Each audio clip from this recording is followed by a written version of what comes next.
The War of the Worlds by H. G. Wells. Narrated by R. J. Bailey. Book 2. The Earth Under the Martians. Chapter 2. What We Saw from the Ruined House. After eating, we crept back to the scullery, and there I must have dozed again, for when presently I looked round, I was alone. The thudding vibration continued with wearisome persistence. I whispered for the curate several times, and at last felt my way to the door of the kitchen. It was still daylight, and I perceived him across the room, lying against the triangular hole that looked out upon the Martians. His shoulders were hunched, so that his head was hidden from me. I could hear a number of noises, almost like those in an engine shed, and the place rocked with that beating thud. Through the aperture in the wall, I could see the top of a tree touched with gold, and the warm blue of a tranquil evening sky. For a minute or so, I remained watching the curate, and then I advanced, crouching and stepping with extreme care amid the broken crockery that littered the floor. I touched the curate's leg, and he started so violently that a mass of plaster went sliding down outside and fell with a loud impact. I gripped his arm, fearing he might cry out, and for a long time we crouched motionless. Then I turned to see how much of our rampart remained. The detachment of the plaster had left a vertical slit open in the debris, and by raising myself cautiously across a beam, I was able to see out of this gap into what had been, overnight, a quiet suburban roadway. Vast, indeed, was the change that we beheld. The fifth cylinder must have fallen right into the midst of the house we had first visited. The building had vanished, completely smashed, pulverized, and dispersed by the blow. The cylinder lay now far beneath the original foundations, deep in a hole already vastly larger than the pit I had looked into at Woking. The earth all round it had splashed under that tremendous impact. Splashed is the only word, and lay in heaped piles that hid the masses of the adjacent houses. It had behaved exactly like mud under the violent blow of a hammer. Our house had collapsed backward. The front portion, even on the ground floor, had been destroyed completely.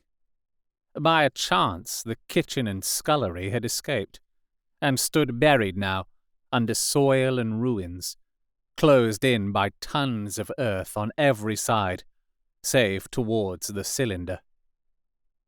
Over that aspect we hung now on the very edge of the great circular pit the Martians were engaged in making.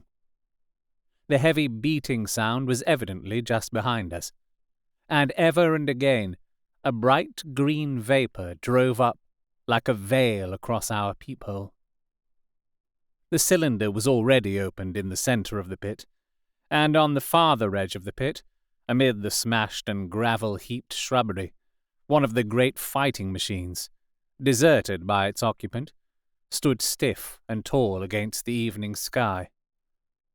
At first, I scarcely noticed the pit and the cylinder, although it has been convenient to describe them first, on account of the extraordinary glittering mechanism I saw busy in the excavation, and on account of the strange creatures that were crawling slowly and painfully across the heaped mould near it. The mechanism it certainly was that held my attention first. It was one of those complicated fabrics that have since been called handling machines, and the study of which has already given such an enormous impetus to terrestrial invention. As it dawned upon me first, it presented a sort of metallic spider with 5 jointed, agile legs, and with an extraordinary number of jointed levers, bars, and reaching and clutching tentacles about its body. Most of its arms were retracted, but with 3 long tentacles it was fishing out a number of rods, plates, and bars which lined the covering and apparently strengthened the walls of the cylinder. These, as it extracted them, were lifted out and deposited upon a level surface of earth behind it. Its motion was so swift, complex, and perfect that at first I did not see it as a machine, in spite of its metallic glitter. The fighting machines were coordinated and animated to an extraordinary pitch, but nothing to compare with this. People who have never seen these structures, and have only the ill-imagined efforts of artists or the imperfect descriptions of such eyewitnesses as myself to go upon, scarcely realize that living quality. I recall particularly the illustration of one of the first pamphlets to give a consecutive account of the war. The artist had evidently made a hasty study of one of the fighting machines, and there his knowledge ended. He presented them as tilted, stiff tripods, without either flexibility or subtlety, and with an altogether misleading monotony of effect. The pamphlet containing these renderings had a considerable vogue, and I mention them here simply to warn the reader against the impression they may have created. They were no more like the Martians I saw in action than a Dutch doll is like a human being. To my mind, the pamphlet would have been much better without them. At first, I say, the handling machine did not impress me as a machine, but as a crab-like creature with a glittering integument. The controlling Martian, whose delicate tentacles actuated its movements, seeming to be simply the equivalent of the crab's cerebral portion.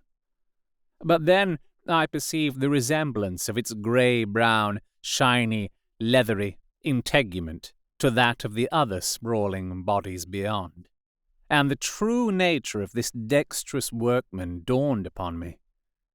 With that realization, my interest shifted to those other creatures, the real Martians. Already I had had a transient impression of these, and the first nausea no longer obscured my observation. Moreover, I was concealed and motionless, and under no urgency of action. They were, I now saw, the most unearthly creatures it is possible to conceive. They were huge round bodies, or rather, heads, about 4 feet in diameter, each body having in front of it a face. This face had no nostrils. Indeed, the Martians do not seem to have had any sense of smell, but it had a pair of very large, dark-coloured eyes, and just beneath this, a kind of fleshy beak.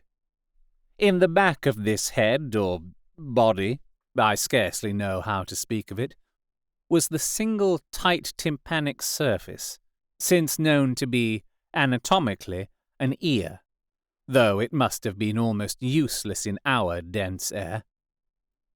In a group round the mouth were 16 slender, almost whip-like tentacles, arranged in 2 bunches of 8 each. These bunches have since been named, rather aptly, by the distinguished anatomist, Professor Howes, the hands. Even as I saw these Martians for the first time, they seemed to be endeavouring to raise themselves on these hands. But, of course, with the increased weight of terrestrial conditions, this was impossible. There is reason to suppose that on Mars they may have progressed upon them with some facility. The internal anatomy, I may remark here, as dissection has since shown, was almost equally simple. The greater part of the structure was the brain, sending enormous nerves to the eyes, ear, and tactile tentacles. Besides this were the bulky lungs, into which the mouth opened, and the heart and its vessels.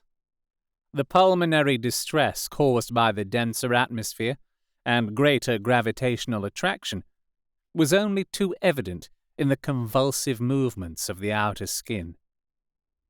And this was the sum of the Martian organs. Strange as it may seem to a human being, all the complex apparatus of digestion, which makes up the bulk of our bodies, did not exist in the Martians. They were heads, merely heads. Entrails they had none. They did not eat, much less digest. Instead, they took the fresh living blood of other creatures and injected it into their own veins. I have myself seen this being done, as I shall mention in its place. But, squeamish as I may seem, I cannot bring myself to describe what I could not endure even to continue watching. Let it suffice to say, blood obtained from a still living animal, in most cases from a human being, was run directly by means of a little pipette into the recipient canal. The bare idea of this is no doubt horribly repulsive to us. But at the same time, I think that we should remember how repulsive our carnivorous habits would seem to an intelligent rabbit. The physiological advantages of the practice of injection are undeniable, if one thinks of the tremendous waste of human time and energy occasioned by eating and the digestive process. Our bodies are half made up of glands and tubes and organs occupied in turning heterogeneous food into blood. The digestive processes and their reaction upon the nervous system sap our strength and color our minds. Men go happy or miserable as they have healthy or unhealthy livers, or sound gastric glands. But the Martians were lifted above all these organic fluctuations of mood and emotion. Their undeniable preference for men as their source of nourishment is partly explained by the nature of the remains of the victims they had brought with them as provisions from Mars. These creatures, to judge from the shriveled remains that have fallen into human hands, were bipeds with flimsy, siliceous skeletons, almost like those of the siliceous sponges, and feeble musculature, standing about 6 feet high, and having round, erect heads and large eyes in flinty sockets. 2 or 3 of these seemed to have been brought in each cylinder, and all were killed before Earth was reached. It was just as well for them, for the mere attempt to stand upright upon our planet would have broken every bone in their bodies. And while I am engaged in this description, I may add in this place certain further details which, although they were not all evident to us at the time, will enable the reader who is unacquainted with them to form a clearer picture of these offensive creatures. In 3 other points their physiology differed strangely from ours. Their organisms did not sleep any more than the heart of man sleeps. Since they had no extensive muscular mechanism to recuperate, that periodical extinction was unknown to them. They had little or no sense of fatigue, it would seem. On Earth they could never have moved without effort, yet even to the last they kept in action. In 24 hours they did 24 hours of work, as even on Earth is perhaps the case with the ants.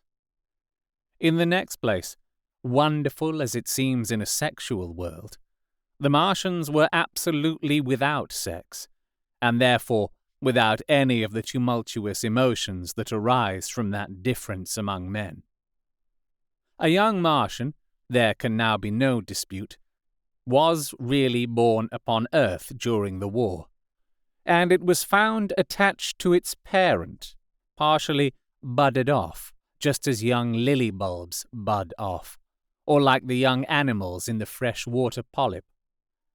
In man, in all the higher terrestrial animals, such a method of increase has disappeared. But even on this earth it was certainly the primitive method. Among the lower animals, up even to those first cousins of the vertebrated animals, the tunicates, the two processes occur side by side, but finally, the sexual method superseded its competitor altogether. On Mars, however, just the reverse has apparently been the case. It is worthy of remark that a certain speculative writer of quasi-scientific repute, writing long before the Martian invasion, did forecast for man a final structure not unlike the actual Martian condition. His prophecy, I remember, appeared in November or December 1893 in a long-defunct publication, The Pall Mall Budget, and I recall a caricature of it in a pre-Martian periodical called Punch. He pointed out, writing in a foolish, facetious tone, that the perfection of mechanical appliances must ultimately supersede limbs. The perfection of chemical devices, digestion, that such organs as hair, external nose, teeth, ears, and chin were no longer essential parts of the human being, and that the tendency of natural selection would lie in the direction of their steady diminution through the coming ages. The brain alone remained a cardinal necessity. Only one other part of the body had a strong case for survival, and that was the hand, teacher and agent of the brain. While the rest of the body dwindled, the hands would grow larger. There is many a true word written in jest, and here in the Martians we have, beyond dispute, the actual accomplishment of such a suppression of the animal side of the organism by the intelligence. To me, it is quite credible that the Martians may be descended from beings not unlike ourselves, by a gradual development of brain and hands, the latter giving rise to the two bunches of delicate tentacles at last, at the expense of the rest of the body. Without the body, the brain would, of course, become a mere selfish intelligence, without any of the emotional substratum of the human being. The last salient point in which the systems of these creatures differed from ours was in what one might have thought a very trivial particular. Microorganisms, which cause so much disease and pain on Earth, have either never appeared upon Mars, or Martian sanitary science eliminated them ages ago. 100 diseases, all the fevers and contagions of human life, consumption, cancers, tumors, and such morbidities, never enter the scheme of their life. And speaking of the differences between the life on Mars and terrestrial life, I may allude here to the curious suggestions of the red weed. Apparently, the vegetable kingdom in Mars, instead of having green for a dominant color, is of a vivid blood-red tint. At any rate, the seeds which the Martians, intentionally or accidentally, brought with them, gave rise in all cases to red-colored growths. Only that known popularly as the red weed, however, gained any footing in competition with terrestrial forms. The red creeper was quite a transitory growth, and few people have seen it growing. For a time, however, the red weed grew with astonishing vigor and luxuriance. It spread up the sides of the pit by the 3rd or 4th day of our imprisonment, and its cactus-like branches formed a carmine fringe to the edges of our triangular window. And afterwards, I found it broadcast throughout the country, and especially wherever there was a stream of water. The Martians had what appears to have been an auditory organ, a single round drum at the back of the head body, and eyes with a visual range not very different from ours, except that, according to Phillips, blue and violet were as black to them. It is commonly supposed that they communicated by sounds and tentacular gesticulations. This is asserted, for instance, in the able but hastily compiled pamphlet, written evidently by someone not an eyewitness of Martian actions, to which I have already alluded, and which, so far, has been the chief source of information concerning them. Now, no surviving human being saw so much of the Martians in action as I did. I take no credit to myself for an accident, but the fact is so, and I assert that I watched them closely, time after time, and that I have seen 4, 5, and, once, 6 of them sluggishly performing the most elaborately complicated operations together, without either sound or gesture. Their peculiar hooting invariably preceded feeding. It had no modulation, and was, I believe, in no sense a signal, but merely the expiration of air preparatory to the suctional operation. I have a certain claim to at least an elementary knowledge of psychology, and in this matter I am convinced, as firmly as I am convinced of anything, that the Martians interchanged thoughts without any physical intermediation. And I have been convinced of this, in spite of strong preconceptions. Before the Martian invasion, as an occasional reader here or there may remember, I had written with some little vehemence against the telepathic theory. The Martians wore no clothing. Their conceptions of ornament and decorum were necessarily different from ours. And not only were they evidently much less sensible of changes of temperature than we are, but changes of pressure do not seem to have affected their health at all seriously. Yet, though they wore no clothing, it was in the other artificial additions to their bodily resources that their great superiority over men lay. We men, with our bicycles and road skates, our Lilienthal soaring machines, our guns and sticks and so forth, are just in the beginning of the evolution that the Martians have worked out. They have become practically mere brains, wearing different bodies according to their needs, just as men wear suits of clothes and take a bicycle in a hurry or an umbrella in the wet. And of their appliances, perhaps nothing is more wonderful to a man than the curious fact that what is the dominant feature of almost all human devices in mechanism is absent. The wheel is absent. Among all the things they brought to earth, there is no trace or suggestion of their use of wheels. One would have at least expected it in locomotion. And in this connection it is curious to remark that even on this earth, nature has never hit upon the wheel, or has preferred other expedients to its development. And not only did the Martians either not know of, which is incredible, or abstain from, the wheel, but in their apparatus singularly little use is made of the fixed pivot, or relatively fixed pivot, with circular motions thereabout, confined to one plane. Almost all the joints of the machinery present a complicated system of sliding parts, moving over small but beautifully curved friction bearings.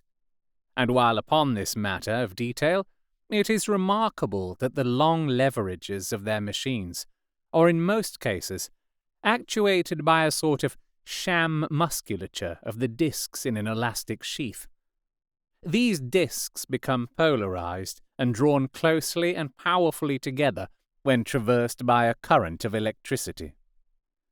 In this way, the curious parallelism to animal motions, which was so striking and disturbing to the human beholder, was attained. Such quasi-muscles abounded in the crab-like handling machine, which, on my first peeping out of the slit, I watched unpacking the cylinder. It seemed infinitely more alive than the actual Martians lying beyond it in the sunset light, panting, stirring ineffectual tentacles, and moving feebly after their vast journey across space. While I was still watching their sluggish motions in the sunlight, and noting each strange detail of their form, the curate reminded me of his presence by pulling violently at my arm. I turned to a scowling face and silent, eloquent lips. He wanted the slit, which permitted only one of us to peep through, and so I had to forego watching them for a time while he enjoyed that privilege. When I looked again, the busy handling machine had already put together several of the pieces of apparatus it had taken out of the cylinder into a shape having an unmistakable likeness to its own. And down on the left, a busy little digging mechanism had come into view, emitting jets of green vapor and working its way round the pit, excavating and embanking in a methodical and discriminating manner. This it was which had caused the regular beating noise and the rhythmic shocks that had kept our ruinous refuge quivering. It piped and whistled as it worked. So far as I could see, the thing was without a directing Martian at all. You have been listening to The War of the Worlds, written by H.G. Wells, narrated by R.J. Bailey. If you have enjoyed this recording, you can support me by getting Martian merch at fineartgeek.redbubble.com. If you're listening to this via podcast or on YouTube, you can also support me by liking, sharing, subscribing, leaving a review, and commenting where those things are applicable. You can talk to me on Twitter at rjbailey and at facebook.com/RJ Bailey Voice Artist. If you would like me to narrate your book, you can contact me at those places, or visit rjbailey.com. The War of the Worlds is a public domain book. However, this recording of it is copyright to me, R.J. Bailey, 2021. I hope you'll subscribe and hit the notification button for the next chapter.